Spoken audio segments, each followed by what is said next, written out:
brother Ref Brandon and the Todd Family YouTube video. Wherever you are, whatever you may be doing, thank you so much for making Ref Brandon and the Todd Family a part of your day. We always greatly appreciate it. If you jump on here live here on this Thursday, feel free to leave a comment in the comment section down below. Make sure to give the video a like, a thumbs up. If you have not yet subscribed, please do so and share the video on all social media platforms. Tonight's the first time in a while, maybe ever, that I haven't had to write anything down for a video. Now, I know we've done a few as a family when we're on vacation, so that's just, off the cuff on vacation. But as far as, being at home, doing a sports video, there's always something I have to write down until tonight. Now, I never write down much. It's pretty much just, hints as to what to talk about so that I don't forget. And then when I see it, I'll remember and talk about it. But I never write down like a whole book or anything. But tonight I've written nothing down because I didn't need to. I wrote down my dad joke of the day that I'm going to use tonight, probably 3 or 4 days ago.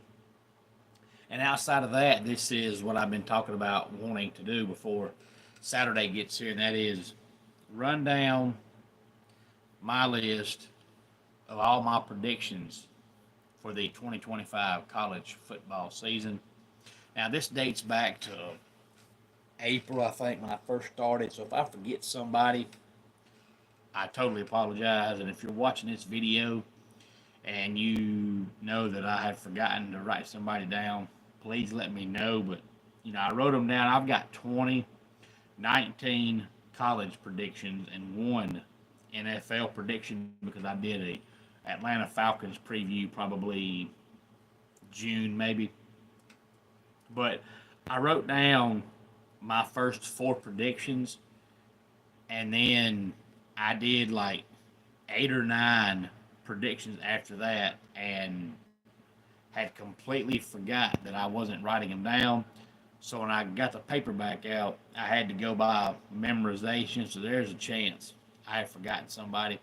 Good evening, Keveron. Glad to have you here, as always. So I'm going to run down my 20 predictions as far as my 20 teams and their win-loss record in 2025. Now, I've made predictions as far as I've made some about who I think makes the playoffs and who I think wins each conference and all that. But this is just team records.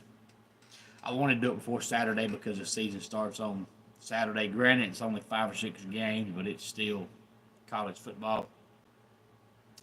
And if you're watching this and you have a team that I didn't talk about, didn't mention, didn't write down, feel free to message me in the comment section, and I'll just off the cuff give you what I think their record will be this year. These are just teams that I've previewed. Florida State, I've got them going 6-6. LSU 10-2. It shows how we are as fans and how we switch so quickly. I heard an LSU fan earlier in the week, I think it was Monday, said that, LSU and Clemson should be a good game, but he thinks LSU has a chance because Brian Kelly's talking big things about the offensive line and all these great things about LSU. And then that same guy on Tuesday said, we ain't got a chance. Clemson's going to kill us. It's like, what happened on Monday night? You went to bed thinking you had a chance, and now the next day, without anything happening, all of a sudden, you have no chance. That's just how we are as fans because it's practice, so you're only allowed to see so much. You're only going to see so much. You're only going to hear so much. So we get antsy, so we just start saying stupid stuff just because we want the season to get here because we're tired of seeing our guys play each other. I've got Clemson going 11-1. The Falcons, my NFL prediction, 10-7. Illinois, 9-3. Tennessee, 9-3. Duke, 8-4.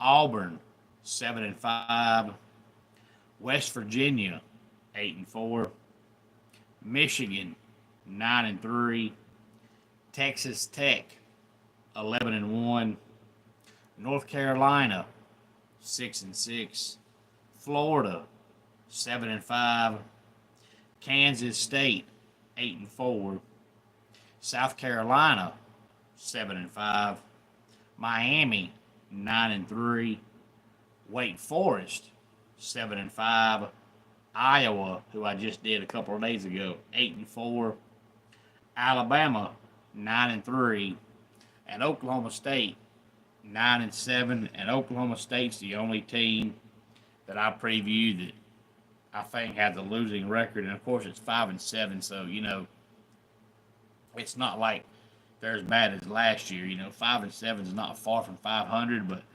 I tried to get them to 6-6, but they were so bad last year that I just don't know if they're going to improve enough to get to 6-6. But really, you don't know until the season starts.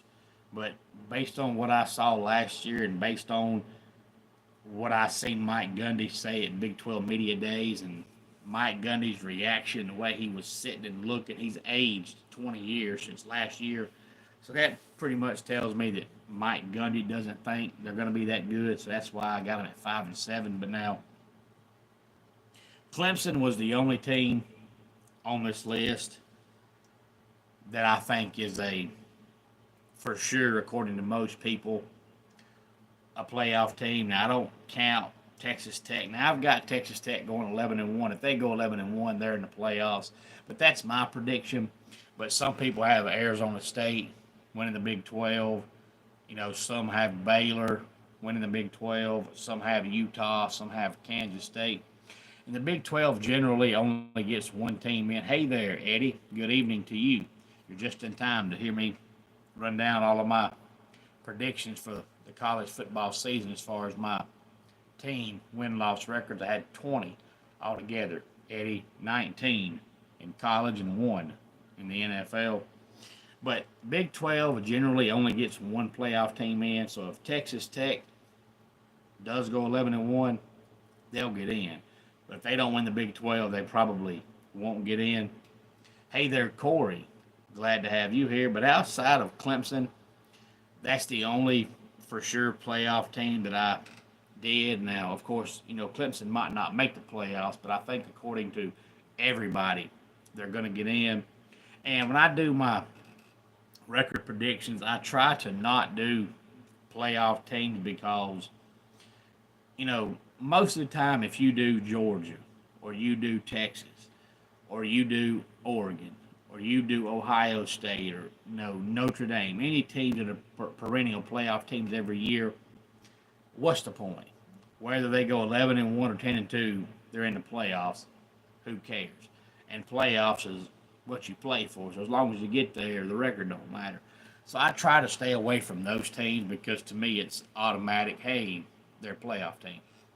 The only reason I do Clemson is because there's so many people that watch this channel that are Clemson fans. So I feel like if I'm going to have a bunch of Clemson fans watch the channel, I should at least do a Clemson preview. It ain't for me. It's for the people that watch this channel that are Clemson fans, because I know how I feel about them. Whether I talk about it on here or not, I know how I feel about them. But I don't want to have all these Clemson fans thinking, how come he didn't do a Clemson preview? So I did one probably, I don't know, June. Maybe it's been a long time ago. That's the only team I did who I think for sure, according to everybody, is a playoff team. But Oklahoma State's the only team that I did that has a losing record, in my opinion. Everybody else is kind of, in between. I try to do teams that generally are coming off bad years to see if they can recover and turn it around, or teams that are generally always right around 6-6, 7-5 to see if they can improve this year, or if they're going to be in the same spot. Like I did Iowa earlier this week. Iowa's about a 7.5, 8-win team every year. If you look at Kirk Ferentz's record and divide it by the amount of years he's been there, he wins about 7.5 games a year. And last I checked, 2 weeks ago, their win total this year is 7.5. I've got them going 8-4. So they're right on what they normally do. Now, Tennessee 9-3. That's average. I've got Alabama going 9-3, and the closer it gets to the season, I'm not sure they go 9-3. I know they love themselves some Ty Simpson. I'm just not big on him. I don't see it. Now, granted, he's average, but when he's average, he's better than Jalen Milroe, and Milroe is bad because Milroe, on a good day, walked circles around Ty Simpson. But the bad thing is, when Milroe was off, he was terrible. So with Ty Simpson, you're just going to get consistent mediocrity. I'm just not sure you get to 9 wins with consistent mediocrity. I'm not sure how their running game goes. They've got the second best wide receiver in America. He's not the best, he's the second best, but outside of him, I'm not sure about their passing game. The only saving grace Bama might have is their defense is really good. But if you recall, last year the defense was good. But when they lost to Oklahoma and Vanderbilt, the defense was great then. They couldn't score. I don't care how good your defense is, you have to score. And last year, when Bama's offense had a bad day, I mean, it was absolutely pathetic. So I'm not sure they get to 9 wins, but that's what I did when I did Bama's preview 3 or 4 weeks ago. I'll stick with it. I did Florida State's way back probably in May or June because we know they were 2-10 last year. I just don't see any way they're that bad again. But it's also hard for me to believe that you're a 2-win team last year and you come back the next year and win 9 or 10 games. I just don't see that. So they had a couple of swing games that they lost last year that I'll give to them this year. So I've got them at 6-6, but I could see Florida State going 4-8, and I could see them going 8-4. So I just kind of went in the middle and did 6-6. And Illinois, according to some people, they're a playoff contender, and maybe, but it depends on the rest of the conference because I think Ohio State makes the playoffs. I think Penn State makes the playoffs. If just those two teams get in, and Illinois does go 9-3, which is my prediction, they can get in. But if Ohio State gets in, and Penn State gets in, and then Michigan somehow, some ways, a little better than I expect, and they get in, and then some other team we don't expect from the Big Ten gets in, Illinois is not getting in. They're not the big name blue blood in college football like other Big Ten programs. So if they're 9-3 with Ohio State and Penn State, they're in. But if they're 9-3 with Ohio State getting in, and Penn State getting in, and Michigan getting in, and Indiana or somebody like that getting in, they're not getting in. But 9-3 for Illinois, though, is still a really good season. Hey there, Kimberly. Glad to have you here on this Thursday night. And I did my Big 12 power rankings according to ESPN, I think, one day last week, and they had West Virginia finishing dead last in the Big 12. If they finish dead last, they're only going to win 3 or 4 games. But when I did my prediction on them back in the summer, I had them 8-4. So me and ESPN are completely different on that. But when I did my Mountaineer prediction video, I even said that talent-wise, they're not an 8-4 team. Talent-wise, they're 4-win team, 5 maybe. That's on a good week if they get a couple breaks in one of their swing games.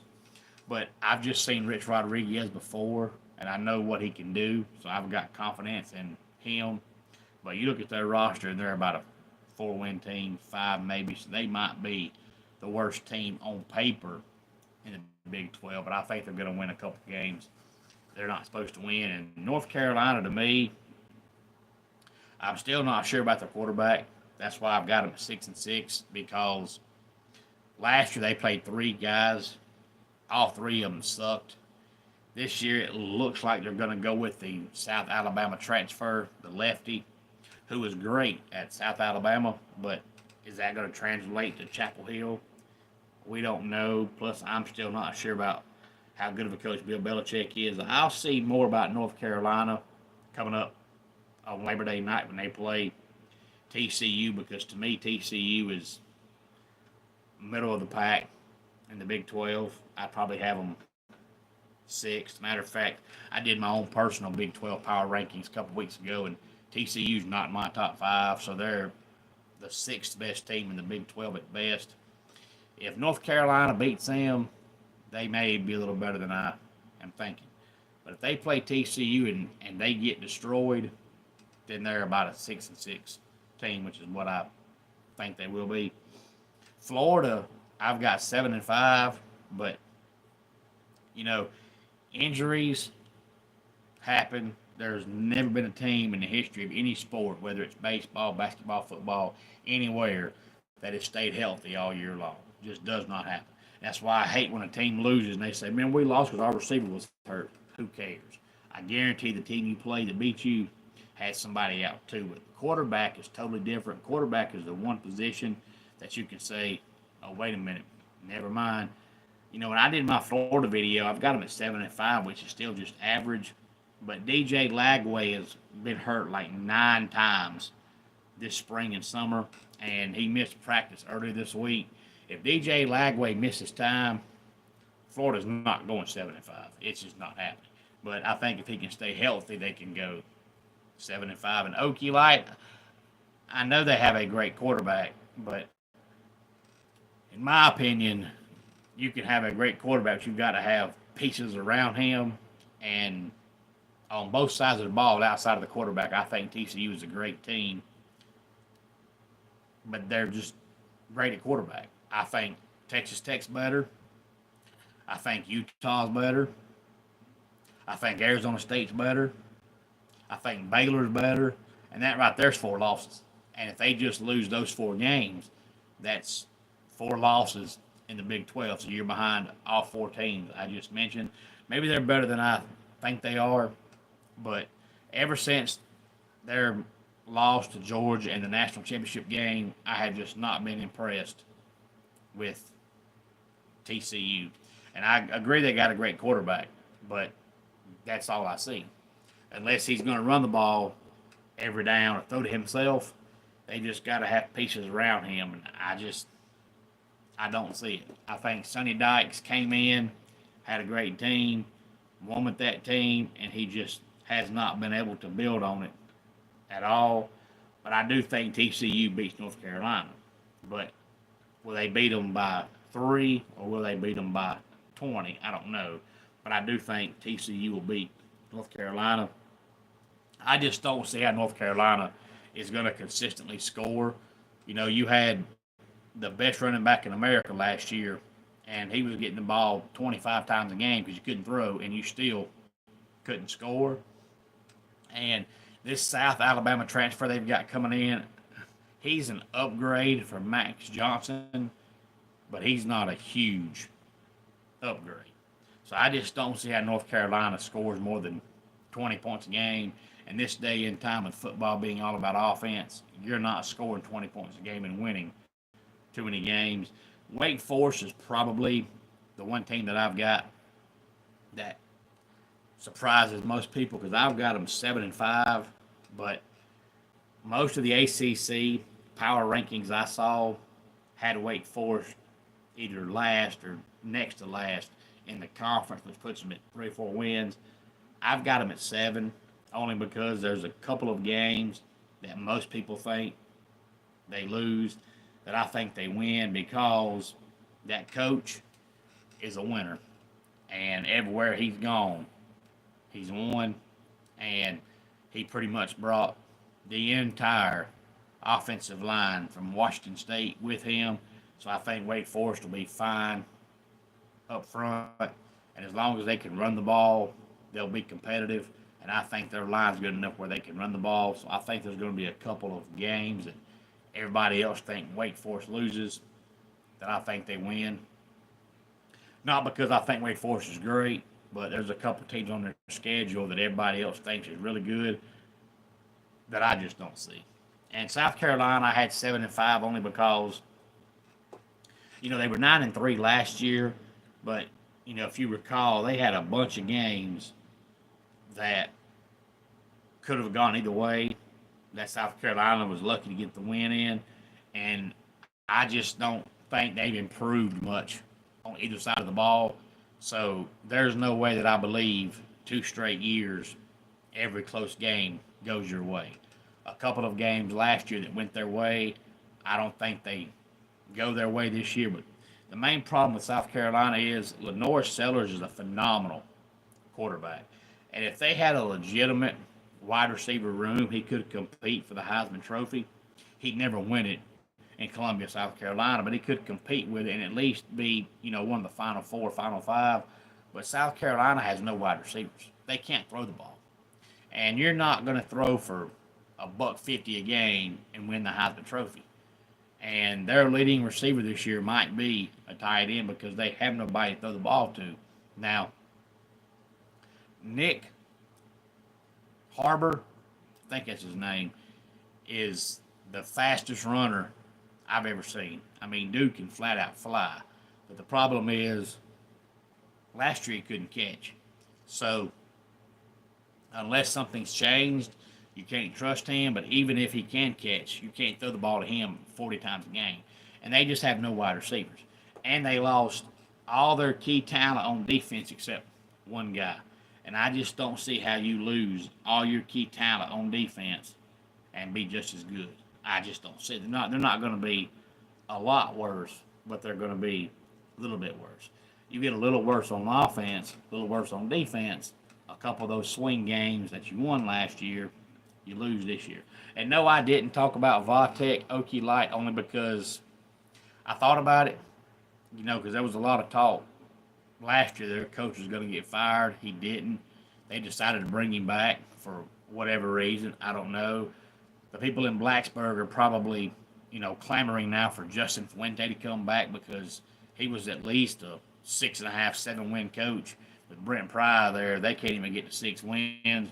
But they decided to bring him back for whatever reason. Kyron Drones just keeps getting worse. And I saw their schedule, and to me, they're a 5-win team, maybe. I'm not sure they get to 5 wins. I just didn't think they were worth talking about because they've been awful the last 2 years, and I don't see any sign of improvement. And I saw their schedule, and there's a chance they could start out 0-2, 0-3, or 1-2. And if that's the case, they might fire Brent Pry before October gets here. And if that's the case, why bring the guy back? But, when you're not getting better and you bring your coach back, and you come out of the gate and you start out 0-2, 0-3, or 1-2, you can pretty much see the writing on the wall that, hey, if we're losing to average teams, what are we going to do when we start playing, the bulk of our schedule? I think they're a 5-win team, maybe, and they're just so bad. Kyron Drones had promised when he got there, and he's just gotten worse over time. They have no great receivers. They have no great running backs. The defense doesn't have near the names it used to have. I just don't see anybody on their team worth talking about. And when you don't have anybody worth watching and you suck, to me, you're just not worth talking about. And if the Hokies get to 5 wins, I'll be surprised. And if Brent Pry is back in 2026, I'll be surprised. Most folks started to get fired last year. I think had they gone 2-10, 1-11, maybe, but the bottom hasn't fallen out that bad as of yet. But they're just not showing signs of improvement. I think they lived so long on what Frank Beamer did that now that that's wearing off, they don't know what to do.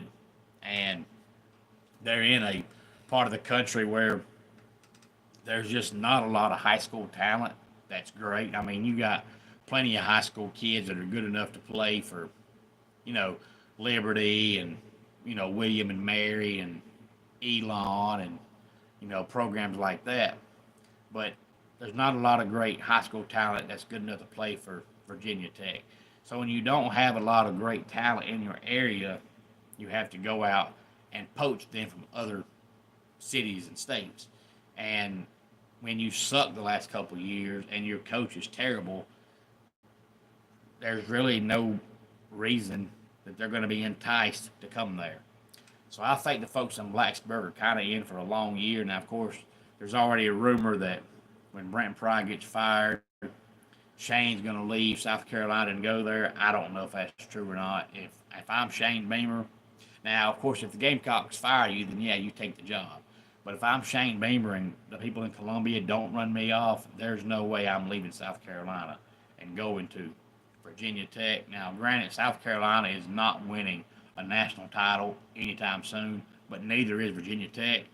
But at South Carolina, at least he's got to a point where he can consistently, get to about 7-5 every year. You go to Blacksburg, you got a long way to go before you get to 6-6, let alone 7-5.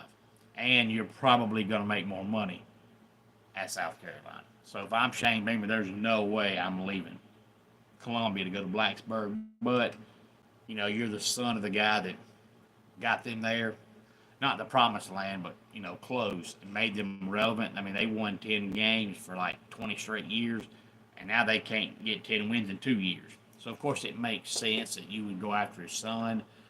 But if I'm Shane, there's just no way I'm doing it. But if I'm the Hokies, I'm going after Jamie Chadwell. That'd be the guy I'd go after. I don't really know why nobody's hired him yet. Either he's a really bad interviewer, or it's the fact that he's pretty much committed some kind of violation everywhere he goes. So the big-time programs are scared to hire him at this day and time. There are no rules. I don't know that it matters. So I'm assuming he must be a really, really, really bad interviewer. But Jamie Chadwell's won everywhere he's gone. I would have gone after him before I went after Brent Pry, but you've already made the mistake. You hired Brent Pry. But Jamie Chadwell is right up the road at Liberty. So if I fire Brent Pry, the first person I'm calling is Jamie Chadwell. But, I've thought for years that Jamie Chadwell would be a big-time college coach one day because everywhere he goes, he wins. But yet, every time there's a coach job open, wherever it is, Jamie Chadwell's name never gets mentioned. So I don't know if people are convinced he's just satisfied coaching these, lower teams, or if he's a bad interviewer, or if it's just people are scared of taking a chance because of his violations in the past. But, I would take Jamie Chadwell. If he goes 9-3 in Blacksburg, that's a whole lot better than you're ever going to do with Brent Pry. Brent Pry just looks like an idiot. Brent Pry, just looking at him, reminds me of Jeff Collins, who is at Georgia Tech. He looks like the guy that's just not going to say anything bad about anybody. He's not really going to try to coach anybody. He wants everybody to play. That's what he looks like. So Brent Pry, to me, is never going to be a winner. But any thoughts on any of this, please feel free to let me know. And Okie Light, I don't know that, Phil Montgomery, I know it's an interesting name, but they're just so bad on offense. I don't know that it makes a difference. If they can get the Kyron Drones when he was a freshman and playing to return, maybe so. But Kyron Drones, ever since his freshman year, has gone backwards. And he's their starting quarterback. So if he plays the way he played last year, it don't matter who's calling plays. They're going to struggle to score. I mean, he looks like he just forgot what football is. I don't know what happened, but he just looks clueless out there. Any thoughts on any of this, please feel free to let me know. Let's go ahead and get our dad joke of the day in here. All postal routes are being updated. This is known as a mail enhancement procedure. And that does it for today's Ref Brandon and the Todd Family YouTube video. Until next time, it's Ref Brandon saying, just like in pro wrestling, life can be over by the count of 3. Tell your friends and family how much you love them. Bye.